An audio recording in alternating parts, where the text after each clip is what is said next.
Assalamualaikum warahmatullahi wabarakatuh. Pada kesempatan hari ini saya akan bahas tentang biografi lengkap Kiai Haji Muhammad Munawir Krapyak Yogyakarta.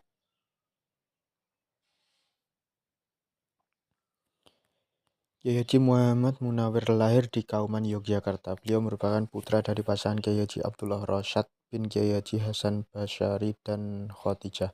Dahulu kakek beliau Kiai Haji Hasan Basyari yang juga sebagai ajudan Pangeran Diponegoro sangat ingin menghafalkan kitab suci Al-Quran, namun terasa berat setelah mencobanya berkali-kali. Akhirnya beliau melakukan riyadhah dan bermujahadah hingga suatu saat Allah SWT mengilhamkan bahwa apa yang dicita-citakan itu baru akan dikaruniakan kepada keturunannya.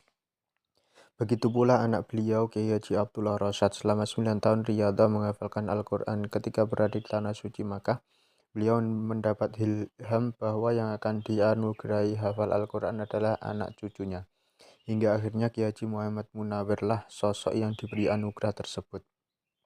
Sebagaimana manusia pada umumnya, Kiai Haji Muhammad Munawir menderita sakit selama 16 hari. Pada mulanya terasa ringan, namun lama-kelamaan semakin parah. 3 hari terakhir saat beliau sakit, beliau tidak tidur. Selama sakit selalu berkumandanglah bacaan surat Yasin 41 kali yang dilantungkan oleh rombongan-rombongan secara bergantian. Satu rombongan selesai membaca, maka rombongan lain menyusulnya. Demikian tak ada putusnya.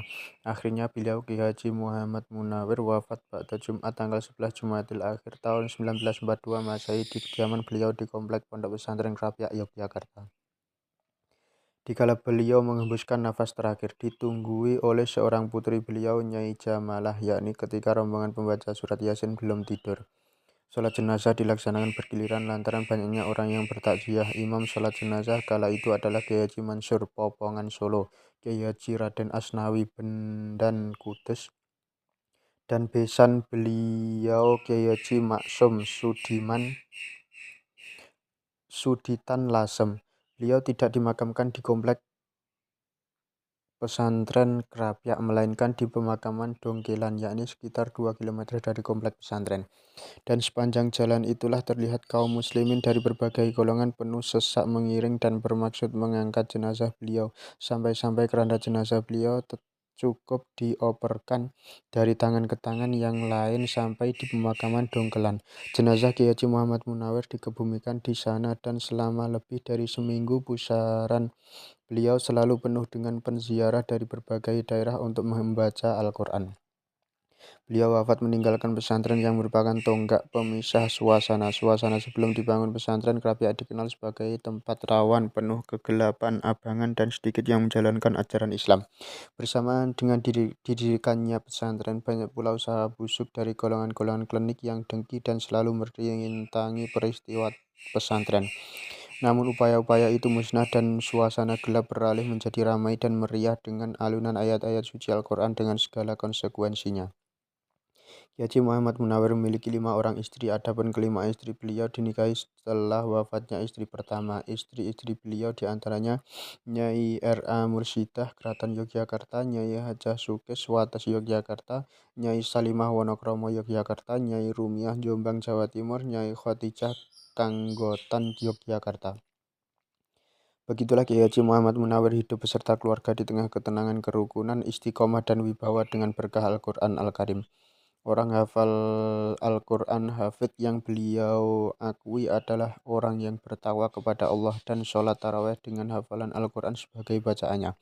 Begitu besar pengagungan beliau terhadap Al-Quran sampai-sampai undangan haflah khatmil Quran hanya beliau sampaikan kepada mereka yang jika memegang mushaf Al-Quran selalu dalam keadaan suci dari hadas.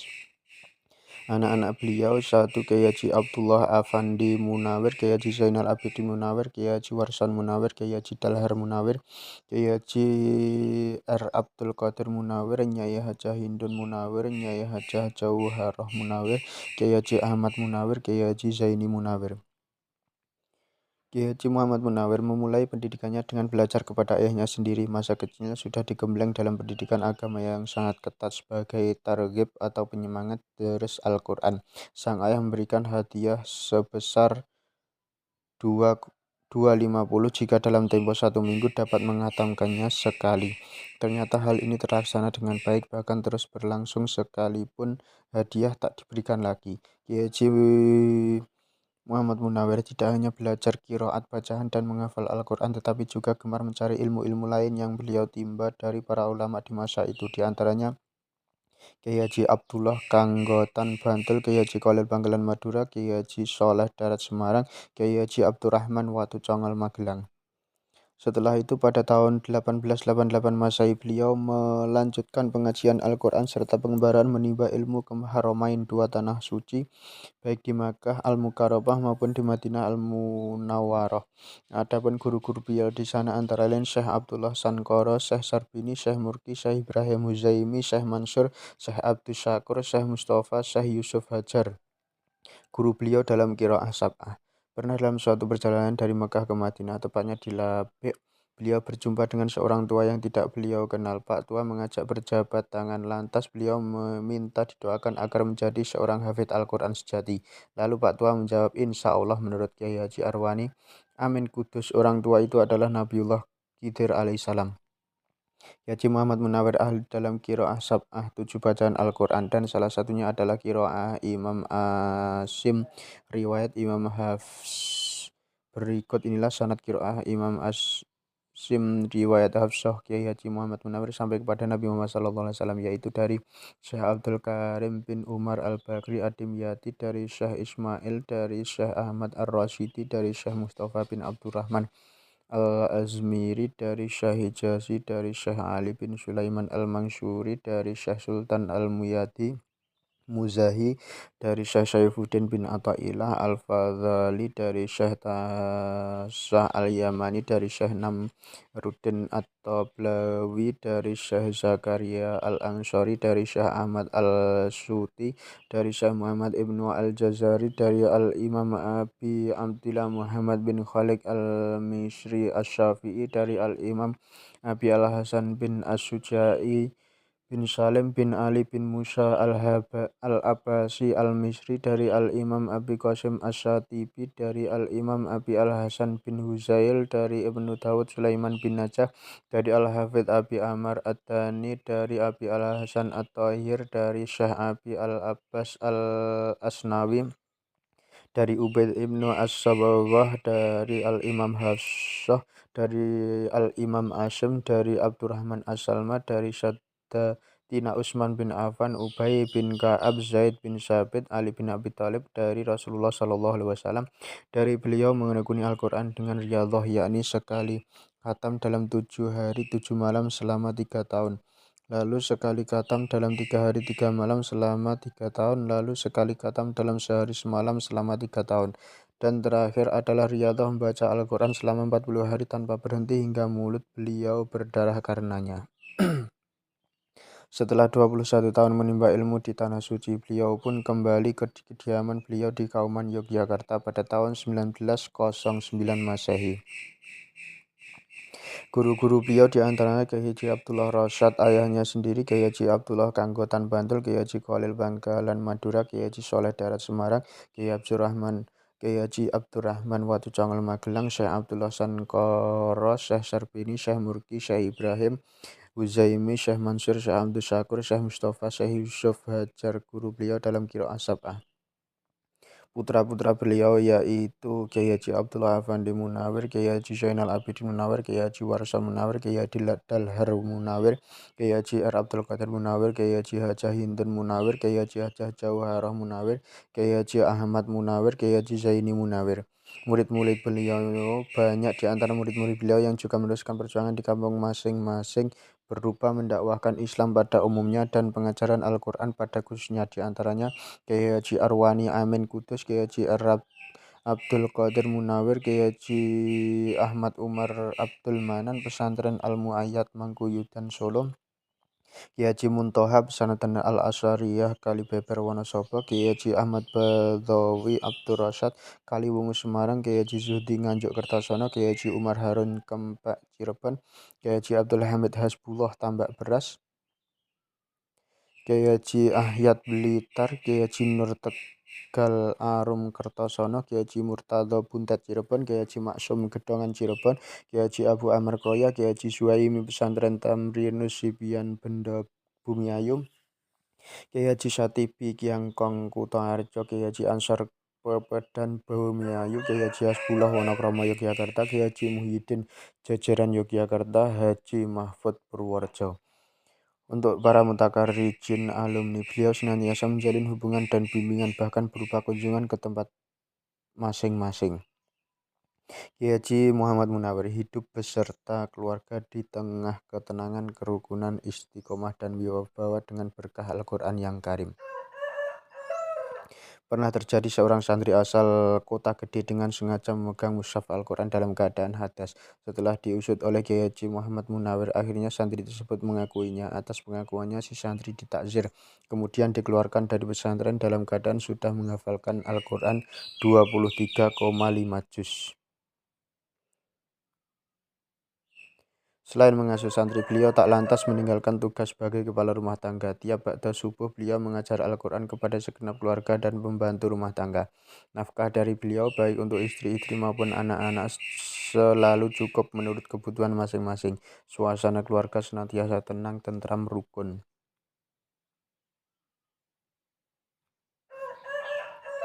Beliau juga mendapat kepercayaan dari pihak keraton untuk menjadi anggota jemaah, yakni jamaah sholat tetap yang terdiri dari 41 orang ulama dimaksud sebagai penolak bencana negara.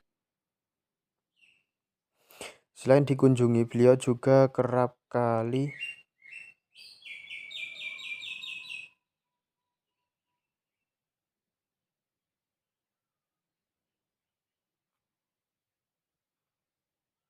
mengadakan kunjungan balasan terhadap para ulama yang lain seperti Kiai Haji Ahmad Asy'ari Jombang, Kiai Haji Ahmad Dahlan Yogyakarta maupun yang lainnya. Sepulang dari Mekah pada tahun 1909 Masehi, beliau lantas mendakwakan Al-Quran di sekitar kediaman beliau di Kauman, tepatnya di sebuah langgar kecil milik beliau. Tempat tersebut sekarang sudah menjadi Gedung Nasihatul Aisyah Yogyakarta. Lantas pindah ke Gading tinggal bersama kakak beliau Kiai Haji Mudzakir.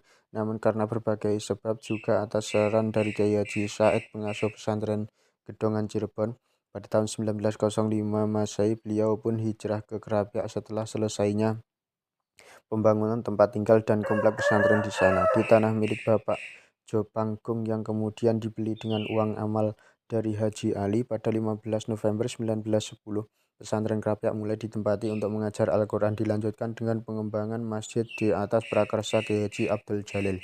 Konon Kiai Haji Abdul Jalil dalam memilih tempat untuk pembangunan masjid adalah dengan menggariskan tongkatnya di atas tanah sehingga membentuk batas-batas wilayah yang akan dibangun masjid.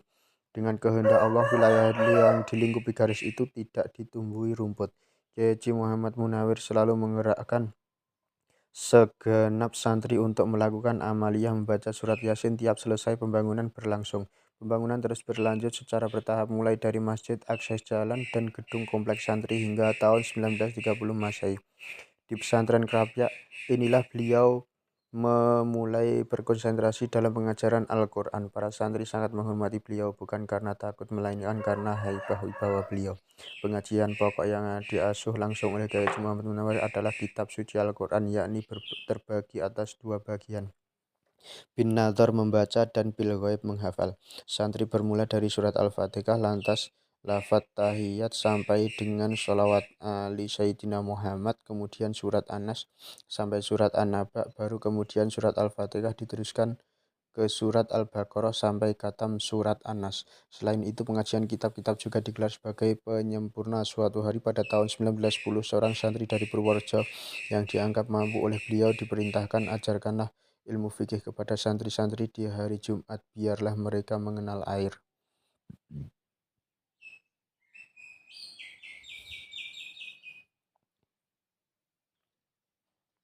Karomah beliau satu, Kiai Haji Abdullah Anzar Gerejan Sleman mengetahui beliau wafat, maka menangislah ia serta mengatakan tak kerasan lagi hidup di dunia tanpa beliau. Setelah pulang ke rumah, Kiai Haji Abdullah langsung menyusul pulang ke rahmatullah. Dua, Kiai Haji Akil Sirot Kempek Cirebon dikala masih berusia sekitar 8 tahun belum bisa mengucapkan dengan jelas bunyi R. Namun setelah minum air bekas cucian tangan beliau langsung dapat membaca R dengan jelas. Kala mengajar biasanya beliau sambil tiduran, bahkan kadang benar-benar tertidur. Namun bila ada santri yang keliru membaca, beliau langsung bangun dan mengingatkannya. Saat beliau berusia 10 tahun, beliau berangkat mondok kepada Kiai Haji Kholil Bangkalan Madura. Sampai di sana saat akan dikumandangkan iqamat, Kiai Haji Kholil tidak berkenan menjadi imam sholat seraya berkata, mestinya yang berhak menjadi imam sholat adalah anak ini, yakni Kiai Haji Muhammad Munawir, walaupun ia masih kecil tetapi ahli qiraat. 5. Sewaktu awal di Tanah Suci, beliau mengirimkan surat kepada ayahnya menyatakan niat untuk menghafalkan Al-Quran. Namun ayah beliau belum memperkenankannya sehingga berniat mengirimkan surat balasan. Namun belum sempat mengirimkan surat balasan, sang ayah sudah mendapat surat kedua dari putranya yang menyatakan bahwa ia sudah terlanjur hafal. Dihafalkannya dalam waktu 70 hari. Keterangan lain menyatakan 40 hari. Wallahu a'lam bishawab. Semoga bermanfaat. Assalamualaikum warahmatullahi wabarakatuh.